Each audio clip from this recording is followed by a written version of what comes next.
Right, here we are again in the log cabin. Today we're working on the Escort RS Turbo.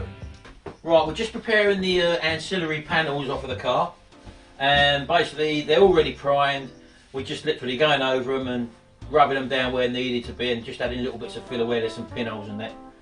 Things like the grills, for example, they've all been wax and grease removed. I've just touched it, I know, but there you go. So, as I say, we're going to make a start on this now. So Gary's just finishing the last preparation, and we're going to get ready to spray these bits. So stick with us, you can see me do that. Now, quite a few people have asked what paint I use and the reasons why I use it. For this sort of job, we know what the colour of the car is. What's it, classic, what is it? Radiant red. Radiant red this is for this model of Ford Escort. So I just go down to my paint motor factors, tell them either the name of the car, the colour of the car, the year of the car, but most importantly the paint number. Because a lot of cars nowadays anyway come in different shades, but providing you've got at least the either the name of the paint which your car's coloured in, or you've got the paint code, which is somewhere on the little information plate, maybe inside a door panel, inside a door trim for example, or maybe in your bonnet area. There's normally a plate there with some sort of bodywork specification on it, and as long as you can get that code, then you can match up your colours.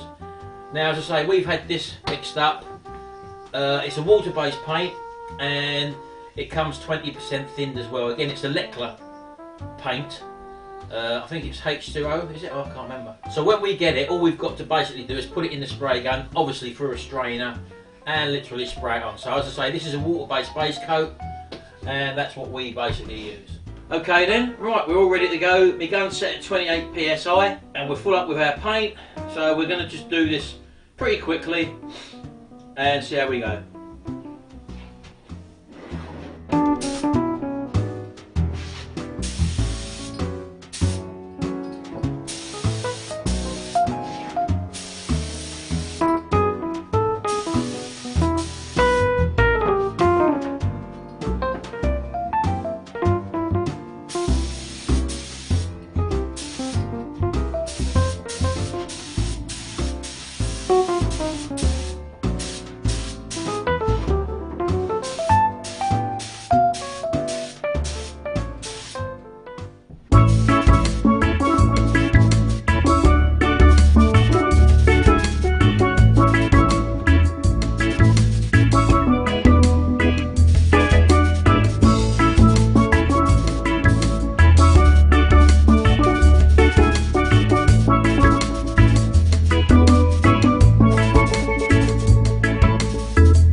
Right, okay, here's our lacquer.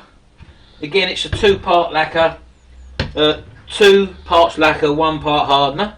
So I've just got them here, as you can probably see in the cup, and basically all we do is mix them together. Now, again, the difference between this sort of stuff and the stuff you get out of the cans, the rattle cans, like what you get down the car supermarkets or whatever, this stuff is very hard wearing, and it doesn't chip or crack like that cheap stuff you get. But the fumes are very toxic, so do make sure that you've got a proper respirator on and you're doing it in a well ventilated area. Right, okay. So that's that mixed up. Again, this is a different DeVille bisque gun. It's got a slightly larger needle in it. The base coat was a 0.8 and this has got a 1mm needle in it, so it just got a bit more flow on it. And the difference with this stuff is that when it's empty, clean your gun out. You get this stuff blocking up your gun, you'll soon know about it.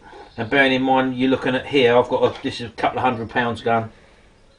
You don't want to be wasting or throwing these away. Right, so that's that. Now this stuff's got about a 10-minute window between coats, so I'm just going to hang that up over there for a minute.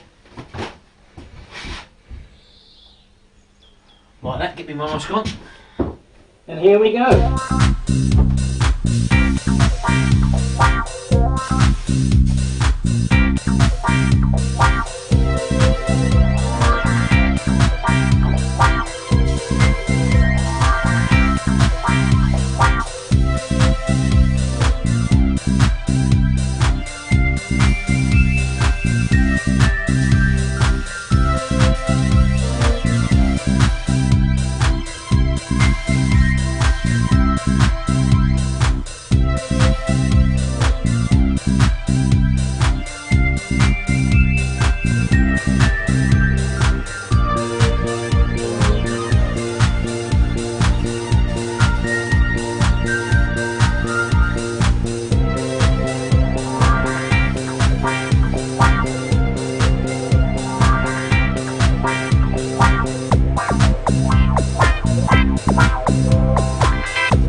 Right, well here they are, all nicely glossed up, as you can probably see there.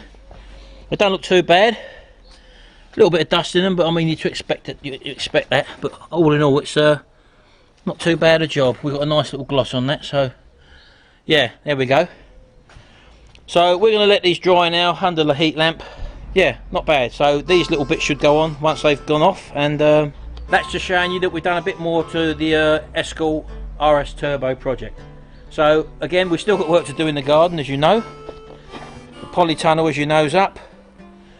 There's the wood which I've just brought. We've just actually had that delivered there. That's going to make the door frames which are going to go in there, so we'll get that sorted. And I've also bought some cheap fence paint over in the corner there, so I'll just give all that one coat as well. So anyway, we'll see you in the next video. Thanks very much. Don't forget the direct bikes video is coming up very shortly. I've just finished repairing this fairing, as you can probably see there. That's now ready to go with paint, so it's all looking good. Thanks very much and goodbye.